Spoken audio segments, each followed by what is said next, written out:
Sabés que Federico acaba de presentar un libro ¿En que se serio? llama Muchachos Cordobeses, así que quédate tranquilo que vos y yo no estamos en el libro. No sé a quién se referirá con los muchachos cordobeses.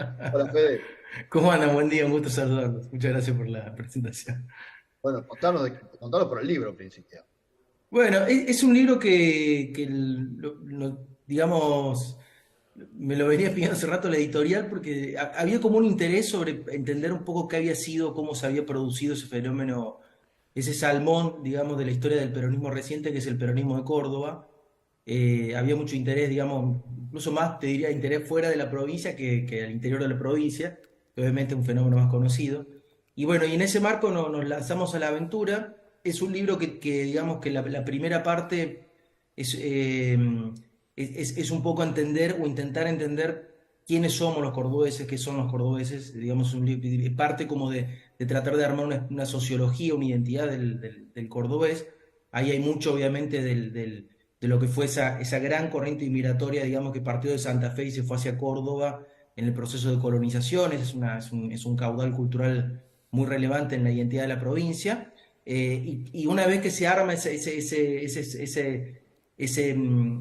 identidad, la arquitectura de esa identidad, bueno, trato de explicar cómo se produce ese fenómeno, digamos, tan especial que es el peronismo de Córdoba, digamos, que arranca en el 83 afuera del poder. Ellos eran los renovadores que se oponían a la ortodoxia del partido, ganan el partido y después de varios intentos en el año 98 ganan la elección y asumen en el año 99. O sea que es un periodo de prácticamente 40 años de historia. Y bueno, con todos los interrogantes sobre obviamente cómo continúa eso con Yarlora, si continúa, en qué manera, de qué manera, etcétera, ¿no? Ese fenómeno tan particular que se da en Córdoba y que lo estás tratando en el libro, ¿por qué crees que no se puede trasladar a nivel nacional? Bueno, a ver, A ver, déjame que te diga algo más. Vos sabés que nosotros con Salvador, con una agrupación, tenemos muchos amigos cordobeses. Y hablando estos días, le hemos preguntado, yo en mi caso he preguntado, che, ¿y por qué no lo votan a Schiaretti? Porque hablan bien de Schiaretti en general, de su gestión. Y cuando le preguntás, ¿y por qué no lo votan? Y te dice, porque a nivel nacional no tiene chance. sí. A ver, el peronismo de Córdoba hizo varios intentos de nacionalización. El primero fue la década de los 80, digamos, de la Sota lo acompañó Cafiero. La renovación en la interna con Menem en Córdoba ganó, sacaron una cosa así como el 70%. Obviamente que, digamos, el triunfo abrumador de Menem en el grueso de la provincia lo dejó al peronismo que no estaba en el poder, al peronismo cordobés, digamos, lo dejó frustrado en ese primer intento de nacionalización. Eh, Después, digamos, vino el menemismo. El menemismo, ellos estaban afuera del poder, digamos, ellos logran entrar al poder cuando el menemismo estaba en el ocaso, digamos, del proceso en el año 98-99. Después viene la larga hegemonía del kirchnerismo. Entonces, digamos, cuando ellos estuvieron en el epicentro del poder político de la Sota y Schiaretti, de la Sota sobre todo era el que más ambiciones nacionales tenía, les tocó obviamente el momento de mayor hegemonía de esa estructura nacional. Entonces tuvieron muchísimas dificultades de salir. Y bueno, paradójicamente estamos como cerrando el ciclo del kirchnerismo este año y bueno, esa iglesia se está derrumbando y bueno, obviamente, pero también digamos, está en repliegue lo que fue Selim, ¿no? De la Sota obviamente ya falleció, se cumplen 5 años justamente hoy, y Schiaretti está como en el momento de repliegue de su poder político, ¿no? Entonces me da la impresión de que ese peronismo que se construyó sobre fundamentos completamente diferentes y resistió exitosamente al kirchnerismo, eh, hoy cobra digamos, por lo menos un atractivo histórico para tratar de entender o para por lo menos abrir el interrogante de si va a ser un actor protagónico en el proceso, digamos, de reconversión del peronismo que probablemente inicie el año que viene. Y bueno, y ahí obviamente todas las preguntas van a Martín Yarlora. Bien, sí, dale, dale, Carlos.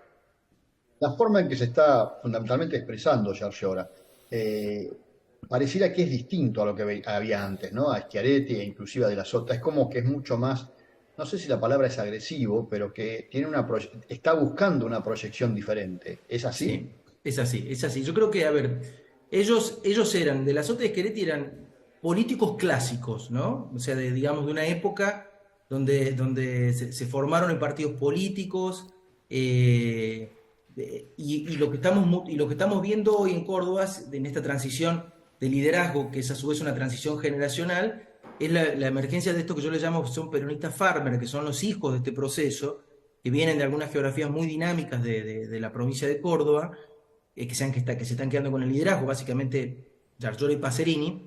Y en el caso de Yarlora, incorpora algunos componentes de época que, digamos, básicamente está como buscando un punto de intensidad digamos, los políticos clásicos más racionalistas son bastante enemigos de eso, pero digamos, como está hoy la vida política, las redes sociales, parece que es un componente ineludible. Entonces él está buscando algún punto de generar algún nivel de intensidad digamos que le dé un mayor atractivo puertas afuera. Es decir, cuando a veces, cuando te escuchaba vos que decías lo de Schiaretti, me ha pasado muchas veces que acá en reuniones en Buenos Aires o en otras provincias que me dicen, sería un presidente espectacular para un país como Noruega, pero no para la Argentina, ¿no? Y bueno, me parece que en ese marco lo que está haciendo Yarlora es intentar mostrarse como un liderazgo que no solamente dialogue con la sociología o con la identidad cordobesa, que es muy particular, digamos, tiene una serie de dimensiones muy singulares, quizás más parecidas a las de Santa Fe en algún punto, sino básicamente intentar también abrir un liderazgo que pueda ser atractivo en las demografías electorales más relevantes, como son, por ejemplo, la provincia de Buenos Aires, ¿no? Federico, yo te tengo que entrar en la recta final del reportaje y estamos a 38 días de las elecciones, estamos exactamente a 16 días del primer debate, a 23 días del segundo debate, o sea que estamos entrando en la recta final. ¿Cómo estás viendo a los equipos, a los tres equipos que van a pujar, digamos, por la punta? Bueno, el mes de agosto fue un mes arrollador para Milei, ¿no? Fue como el mes de él, digamos, básicamente. Le quedó muy bien parado, habiendo ganado por muy poquito, pero quedó con un nivel de exposición y de nitidez en la escena pública llamativo. A todos se nos disparó en agosto, se nos fue, digamos, a 37, 38 puntos. Lo teníamos todo bastante abajo, digamos, lo teníamos en 20, no lo teníamos tan bien. El grueso de los encuestadores, probablemente había habido un voto que no se declaraba, un voto oculto, pero ahora de golpe se le prenden los reflectores y en agosto se nos va, digo agosto, probablemente ya sea una foto vieja, pero bueno, nosotros vamos trabajando con estas fotografías que requieren de tiempo de procesamiento y que por lo tanto siempre vas un poquito atrás, pero claramente fue su mes, ¿no? Y en ese marco de un Milei que explota, como un fenómeno también gemelo, teníamos como una especie de implosión de la base sociológica de Juntos por el Cambio, que es obviamente muy, muy llamativo. Hay que entender qué está pasando en septiembre, si logra o no finalmente Patricia Bullrich reconstruir o intentar, digamos, que Milei vuelva digamos, a un tercio y que ella vuelva a tener un nivel de protagonismo en octubre. Pero, digamos, si lo de agosto es una tendencia que llegó para quedarse, te digo, es preocupante para Juntos por el Cambio porque tiene ahí un drenaje de votos muy fuerte hacia Milei. En agosto, Patricia Bullrich solamente logra retener 7 de cada 10 de sus propios votos y 5 de cada 10 de los votos de Larreta, con lo cual es un llamado de atención muy fuerte, subrayado, obviamente lo de Melconian y un largo etcétera de iniciativas tienen que ver con tratar de reconstruir esa especie de mayoría juntista de 41%, que es lo que se le está escapando. Y bueno, y Massa obviamente está conservando, digamos, el piso de Unión por la Patria, está en unos 25 puntos, y uno los proyecta probablemente sean un poquito más, o sea que hoy está, digamos, con posibilidades, quedó como más cómodo para ingresar a un balotaje. Parece una cosa increíble, si uno hace 2 años pensaba esto, que tener un escenario en el que Juntos por el Cambio no hubiese tomado el balotaje era una cosa inimaginable, pero hoy es un escenario posible, y que el Frente de Todos entre al balotaje también hubiese sido con 4 años de un gobierno con tantos problemas, pero Massa está como logrando, digamos, con esa minoría intensa que tiene el peronismo, está logrando en principio con la foto de agosto pelear el ingreso a un balotaje. Su gran desafío es obviamente ordenar la maquinaria de poder del peronismo, ¿no? Los gobernadores que Milei ganó, de las 16 provincias que ganó, 15 tuvieron elecciones desacopladas, y ahí hay mucha picardía, obviamente, hay muchos gobernadores que le armaron las listas, que le fiscalizaron la elección. Entonces la gran pregunta es si Massa va a lograr construir una cadena de mando para que en la elección en octubre estos gobernadores se les deje de fiscalizar la lista a Milei, hagan alguna trampita, digamos, como hacen siempre estos tipos en el territorio, y le permitan a él mejorar la elección, sobre todo ir a votar en el norte, ir a encontrar los votantes ausentes, que es donde más votos ausentes hubo, que le permitan al peronismo, digamos, tener la posibilidad de pelear un balotaje con Patricia. Pero yo te diría un poco para sintetizar, tenemos un Milei que está peinado por la época, iluminado por el sol, como la película, una Patricia Bullrich que está con muchas dificultades de reconstruir un epicentro estratégico para dialogar con la población, y ese es su gran desafío, digamos, en los días que quedan, y un frente de todos que está, digamos, con un Massa que no deja de pelear y que tiene hoy alguna probabilidad de poder entrar un balotaje. Sí, yo lo que veo es que, Federico, yo voy a dar una experiencia personal. Vos ponés algo, por ejemplo, en Twitter contra la dolarización y salen 200 personas a pegarte. Ponés algo a favor de lo que diga Milei en cualquier tópico y 200 personas te salen a decir que sos un genio. El hombre está angelado. O sea, la Sí. pregunta es, un hombre angelado que llega, digamos, a esta situación, ¿lo podrá detener un debate parlamentario? Los debates parlamentarios, debate parlamentario, mirá qué pavada dije. El debate presidencial, ¿lo puede detener? ¿Sirven para algo los debates presidenciales? Porque yo a lo mejor probablemente esté diciendo, uy, mirá qué importante, vamos a tener un debate presidencial el 1 de octubre y el 8 de octubre, y a lo mejor vos, desde la política, que sabés mucho más que nosotros dos, nos decís, no, mirá, los debates presidenciales no suman absolutamente nada. ¿Cómo ves esos dos debates? ¿Pueden desangelarlo a Milei o pueden potenciarlo o no sirven para nada los debates? No, a ver, esto hay mucho estudio que lo comprueba, pero el principal componente determinante del voto es la emotividad, no la racionalidad, ¿no? Y después viene la racionalidad, que es la que la gente, digamos, se busca para justificar, digamos, primero está la relación emotiva con Milei, que es la forma en la que se expresa, sus gestos, a dónde habla, digamos, que es una especie de nativo digital, todo esto que vos estás marcando. Está esa conexión emotiva que probablemente, si uno lo ve en la democracia, la encuentra en Menem, en Cristina Kirchner, esa conexión directa. Y después viene la racionalización, la escuela austríaca, los vouchers, etcétera, etcétera, que, digamos, entre nosotros son una racionalización de esa relación afectiva que él ha logrado construir, que es lo que le da la densidad y la potencia que hoy tiene, obviamente. Por supuesto que además, esos punto uno. Punto dos, es el único candidato digital, como vos lo marcaste. El resto son como entran a internet o a lo digital, que hoy para los jóvenes es central, medio como extranjero, ¿viste? Como uno va a un país vecino y quiere hablar el idioma y no le sale, esa es un poco la sensación que tiene uno con la utilización que hacen los políticos analógicos tradicionales de las redes sociales, y Milei como navega ahí como un pez en el agua. Y lo tercero, que está peinado por la época, lo puedo decir, ¿no? O sea, digamos, la estructura de su plataforma, y esto sí va más a su programa, es un poco la estructura de la época. Entonces la pregunta es, ¿se puede ir contra Milei? Ok, ¿y se puede ir contra una época? Entonces, bueno, ahí es una pregunta mucho más de fondo, porque el tipo está de alguna manera sintetizando una serie de deseos múltiples que tienen que ver con la recomposición de un formato histórico. ¿Cuánto Ah, sirven los debates? ahora, te interrumpo en un segundo. Él está diciendo hoy que el costo no lo va a pagar la gente, lo que va a pagar la casta. Eso todos sabemos que es mentira. Digamos, o sea, gane quien gane, el costo lo va a pagar vos, yo. Digamos, a ver, vamos a tener que apagar la luz, porque apagar la luz y después pagar la luz por lo que van a ser los ajustes en los servicios públicos. ¿Eso no es un tema, digamos, una nube de tormenta que si gana Milei vamos a tener en los primeros meses de su gobierno?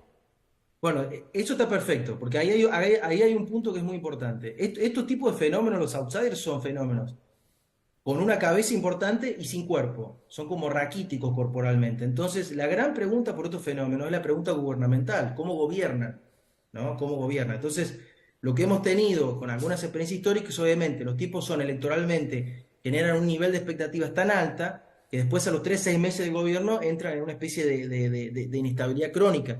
El fenómeno más contundente de esto fue el de Chile, digamos. Boric entró, tenía tasas de popularidad del 60%, imagen negativa del 20%, un diferencial de 40 puntos. A los 3 meses se le dio vuelta, una negativa de 60 puntos, una positiva de 20, digamos. O sea, digo, son fenómenos que, digamos, es tanto la magnitud de las transformaciones que proponen, básicamente como una especie de crear una utopía liberal perfecta. Y claro, cuando los tipos se tienen que hacer cargo del gobierno y tienen que meter ahí 6.000 funcionarios, de dónde los sacan, cómo hacen para tomar el poder del Estado para esas transformaciones, empiezan todos los cimbronazos. Y esa es la gran pregunta sobre Milei. O sea, Milei probablemente sea electoralmente muy difícil de vencer, pero desde el punto de vista gubernamental es un salto al vacío prácticamente, digamos, hay que decirlo, porque tiene muy poquita, o sea, el Estado es muy complejo, ¿eh? No es que uno entra y aprieta un botón y lo dinamita y aparece la mano de Adam Smith, la mano invisible ordenada las relaciones sociales. El Estado hay que tomarlo. Cuando uno gana una elección hay que tomarlo, hay que ejecutarlo, hay que mandarlo. Y eso es muy complejo. Y ese es el gran agujero vacío de este fenómeno. Pero bueno, la sociedad está como en una situación en la que aparentemente esto no logra ser una preocupación. Los focus prácticamente que están como diciendo que explote todo, digamos. Sí, hay como una especie de memoria que la Argentina más o menos funcionó 4 o 5 años cuando hubo una explosión. Entonces los focus nos dicen, bueno, el sistema político se armó para que esto no explote, nosotros lo vamos a hacer explotar con Milei. Y bueno, y que se ordene de nuevo. Y está así la sociedad, ¿eh? Entonces, el tipo es como yo siempre le digo la metáfora de Trump, que en la elección el tipo decía, yo me podía parar en el Central Park, en Canzoncillo, con una matralleta, mataba gente y ganaba igual la elección. Bueno, está un poco así. El tipo dice cualquier barrabasada y va. Y bueno, y eso es muy difícil de detener, pero tiene un gran problema que es el nivel de frustración que se pueden generar los primeros meses de gestión, que probablemente sea muy turbulenta, ¿no?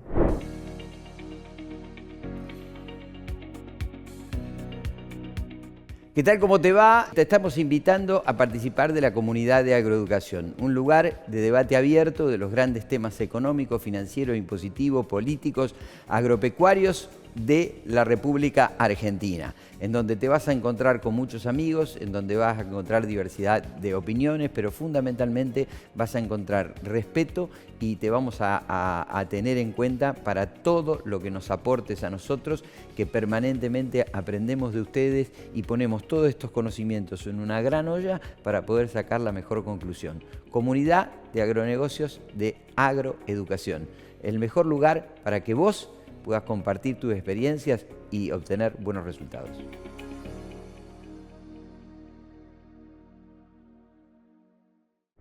Sí. Fede, yo los escucho a ustedes y la verdad es que cada vez me preocupo más porque coincido con todo lo que están diciendo, lo cual ya es grave, pero es mucho más grave lo que puede venir. Y a ver, yo tengo la idea, vos sabés mucho más que nosotros de esto, que hay un voto fiel, quedó expresado en las PASO, entre 25 y 30%, Juntos por el Cambio, entre 25 y 30% Unión por la Patria, como se llama ahora, y el resto es entre, digamos, alrededor del 50-40% de la población que está votando con bronca, votando por ahí, no pensando exactamente cuáles son las consecuencias de ese voto.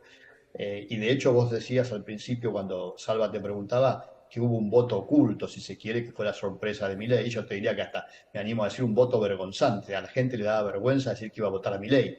Y ahora de alguna manera se sacó la vergüenza porque se dio cuenta que es mayoría. Y Salva te preguntaba por los debates y yo pensaba, bueno, Milei es diputado, durante 2 años de diputado evidentemente no hizo ninguna gestión para destacar, todo lo contrario, casi ni participó. Y la gente lo vota igual, ¿no? Entonces, asumiendo lo que vos decís, ¿puede haber alguna tendencia que sobre el final cambie y la gente piense, diga, bueno, ya está, ya expresamos la bronca, ahora vamos a pensar en el futuro y sobre todo en lo que vos decís, la gobernabilidad? Porque evidentemente Milei no tiene estructura hoy no la tiene. Ahora, o la otra posibilidad es que esté en alguna alianza de esas tantas que se hablan de los dos lados, pero fundamentalmente se habla, por ejemplo, como vos lo dijiste, hay gobernadores que le armaron las listas. Y sin embargo la gente no lo toma en cuenta. La gente está votando la bronca, y la bronca lo lleva a votar a Milei, sin ver que hay todo alrededor de Milei un movimiento que no lo tenemos muy claro qué es, ¿no? Sí. A ver, la elección está abierta, digamos. Lo que hemos visto en agosto es como el piso de largada donde arrancó la carrera. Y la elección está abierta y la gente normalmente en las elecciones define el voto en las últimas 24, 48 horas, digamos. Es una elección abierta, claramente, ¿no?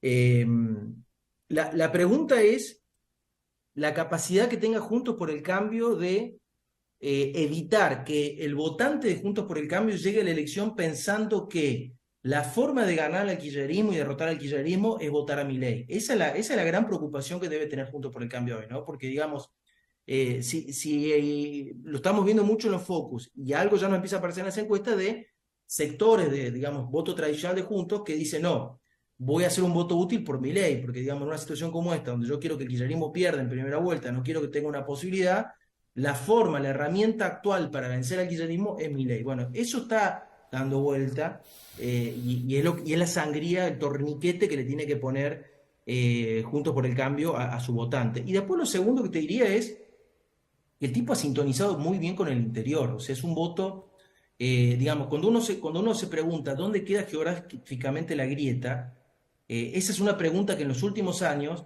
pasó a ser respondida con, queda en una especie de partido de la Ciudad de Buenos Aires, que es Juntos por el Cambio, que hizo todo digamos, para intentar, digamos, para convencer a la sociedad federal del interior del país que efectivamente sus grandes preocupaciones eran la Ciudad de Buenos Aires, y un partido del conurbano bonaerense que es el kirchnerismo. Entonces, esta grieta que antes era un clivaje nacional, en los últimos 4 años se transformó en una especie de clivaje enraizado en el AMBA.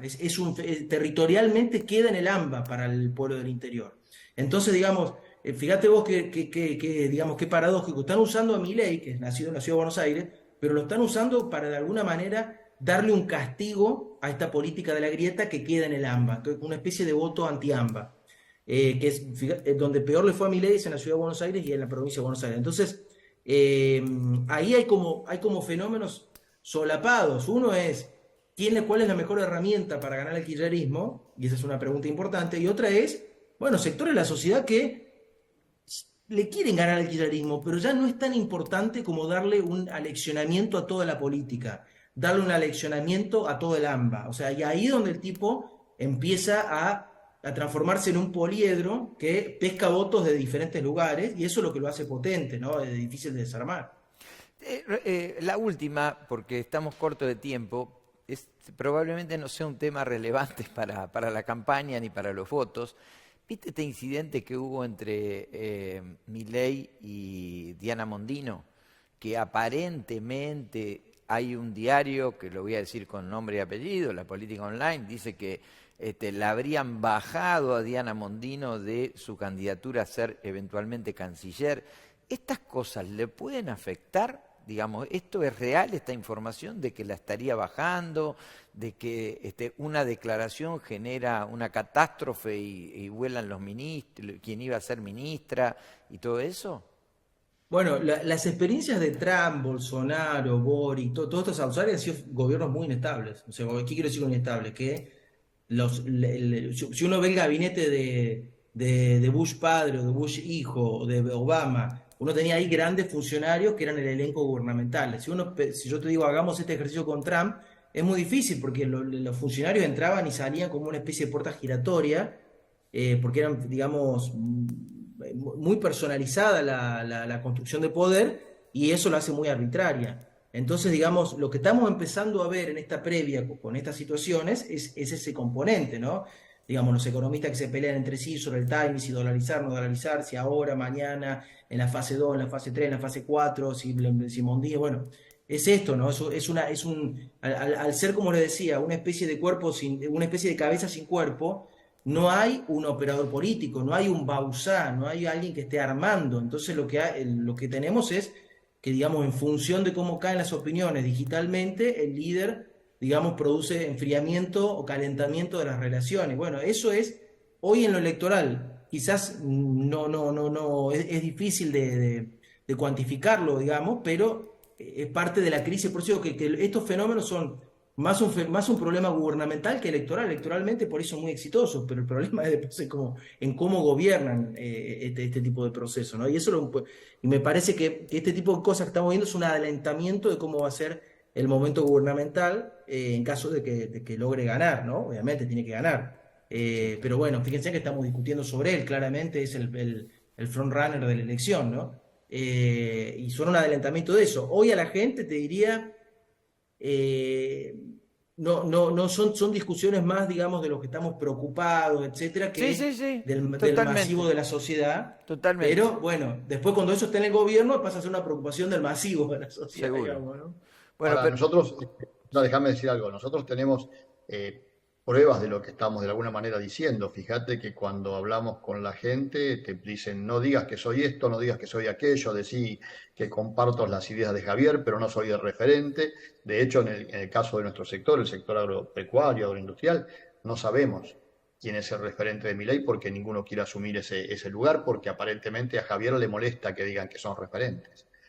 Eh, y esta es parte de la realidad también, ¿no? sí, sí. Sí, sí, sí, sí, sí, sí, digamos, es una gran oferta electoral, digamos, gran entre comillas, en el sentido de lo atractivo, de la eficiencia que está teniendo, pero que no tiene hoy, no tiene una respuesta gubernamental.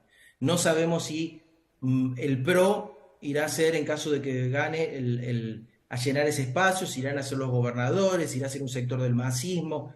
Es un gran interrogante gubernamental, Milei. Es un gran interrogante gubernamental. Tampoco quiere decir que los otros sean perfectos, digamos, o sea, digamos, tiene un montón de defectos. De hecho, estamos hablando de Milei por los defectos que los otros han demostrado desde el punto de vista de su liderazgo político, pero bueno, uno ve ahí por lo menos estructura, ve casta, digamos, ve el tipo que se dedica a la política hace 20, 30 años, que sabe lo que es el Estado, cómo se maneja, etcétera, las complejidades que tiene. Y bueno, y acá es un gran interrogante, sobre todo por ser un fenómeno tan personal. O sea, digamos, la relación de Milei es lo que vimos en todas las elecciones previas, ¿no? Sus candidatos sacaron 5, 4, 3, 2 puntos. O sea, no, es básicamente él.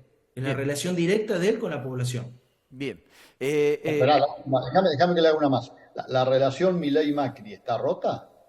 No, no, no, no, la información que tenemos, no, no, no. Macri está como, o sea, se comporta como una especie un periodista de finanzas le tomó la palabra, pero hizo una especie una metáfora que me pareció muy buena, que se transformó en una especie de papa del panliberalismo, y por lo tanto, obviamente, que está tensionado, pero Macri era el primero que quería romper juntos, digamos, es así, ¿no? Digamos, hizo sistemáticamente todo para bajarlo a la reta, que todos sabíamos que en octubre era mejor candidato, con los problemas que tenía, pero era mejor candidato porque le comía el peronismo en lugar de comerle a Milei, o sea, tenía como mayor espacio para pararse en octubre, hizo todo para derribarlo, y bueno, y ahora, digamos, en lugar de transformarse en un referente, digamos, de su espacio, está como jugando en una ambigüedad, básicamente yo creo porque él se imaginaba que entre el sector de Patricia Bullrich, entre Juntos, y el sector de Milei, él podía construir una nueva coalición donde obviamente él tenía un rol muy relevante, y creo que se imaginaba que en todo caso Patricia era la cabeza de eso y Milei acompañaba. Bueno, eso hoy está en discusión si no se va a invertir, si Milei no va a ser la cabeza y Patricia va a tener que acompañar.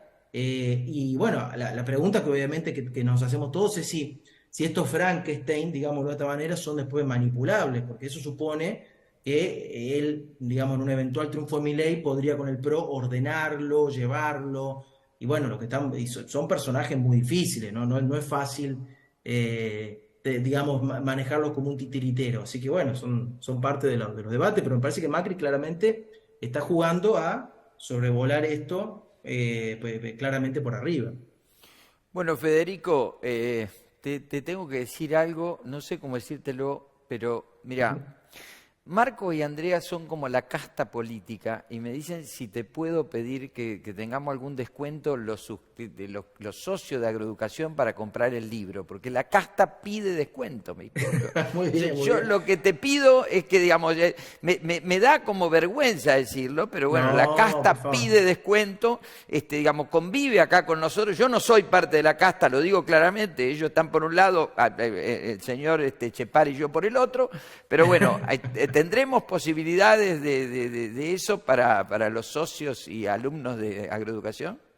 Ahora yo lo voy a hablar con la editorial, me imagino que no habrá ningún problema, así que ahora lo voy a hablar con clave Y intelectual, tendríamos voy que a ver hacer si... una presentación del libro aquí, digamos, digamos en Sí, me encantaría, Agroeducación, ¿eh? me encantaría, me Así encantaría. Sí, sí, empujamos y vamos para adelante. Bueno, felicitaciones por el libro. La verdad que siempre nos clarificás mucho.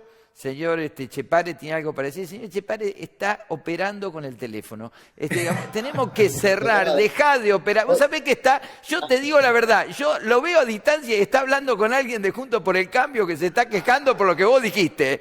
¿Vos sabés que esto es así? ¿Es así o no es así? Es exactamente así. Te van a sonar los oídos, Fede.